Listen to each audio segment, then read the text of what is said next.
Guys, this is going to be one of my last RSD Julian videos for a while. I'm going to be focusing more on my own videos in my different series aside from this one, and that's going to be because it's starting to wind down, RSD is starting to crumble, and I need to give more time to my other videos. If you followed me all the way through this campaign, you are awesome and I appreciate it, and everything that's been going on is because of you, the viewer, you, the person campaigning. I'm just merely shouting into a camera. You are the ones driving the campaign, and it is awesome. Those of you who are not clear on whether or not Julian is coming to Japan, for one more time, let me explain how this is working. His visa has not been rejected. There is no rejection stamp on that visa, but if he tries to have a class in Japan, he's doing it on a tourist visa, which is illegal because it is conducting business on a tourist visa and is completely illegal. He will be arrested if he comes here and does that, and immigration has made that very clear. On top of that, his group is on a watch list. So even if they decide to just simply buy a ticket, there is people in immigration looking for that, so they can right away try to go after them for breaking the law on a tourist visa. So they have no point, no reason for coming here. And on top of it, from what I've heard from, I can't exactly talk about who the person is or give any names out, but you may have heard about the story about the man from Bahrain, and I hope I'm pronouncing that correctly, Bahrain? If you don't know about that, you should just do a Google search on the man from Bahrain who called Julian.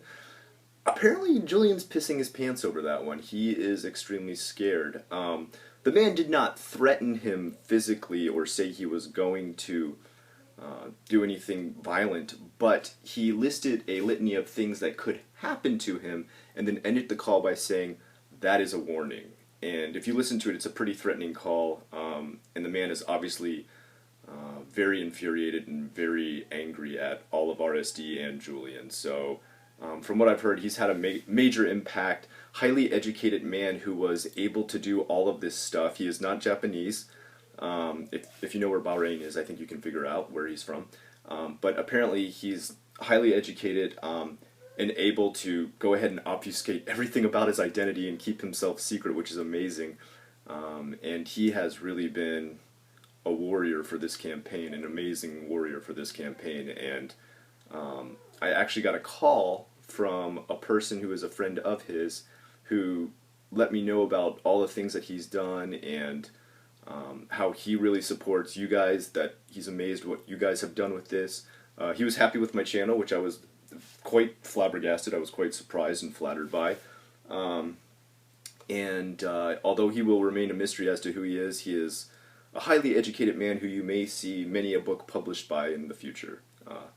So I'll keep you updated on that. If I'm ever allowed to give you more information, I will, but for now the guy's totally obfuscated and definitely knows what he's doing every which way possible, from hacking to social engineering. Not social justice, we're talking about social engineering. One more thing I want to clear up. Some people are like, "Hey, I thought they said something about rape, but that's not true. Is someone really being charged with rape?"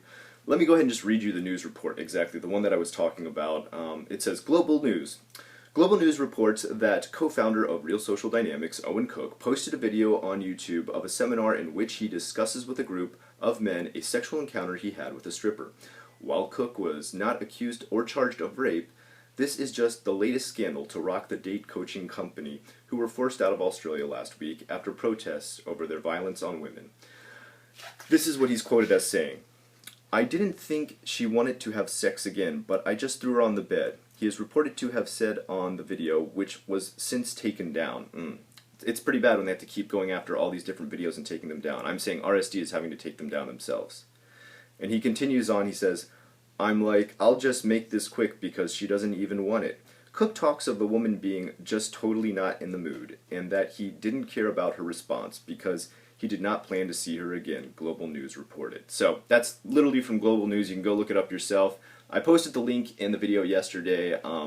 If there's new stuff now, I'll post it again. There is always new stuff developing on this. But guys, I'm going to go ahead and end it here. Again, like I said, I hand the torch off to you. Continue to show me those petitions. I will continue to share them every which way possible on my Facebook. As more develops later down the line, I will make a final update video. I want to give you a timeline video of how this progressed, and I will make a separate playlist for these videos. So you can look for that in the future if you're really close to following this campaign. In the meantime, I'm going to go ahead and do some J News.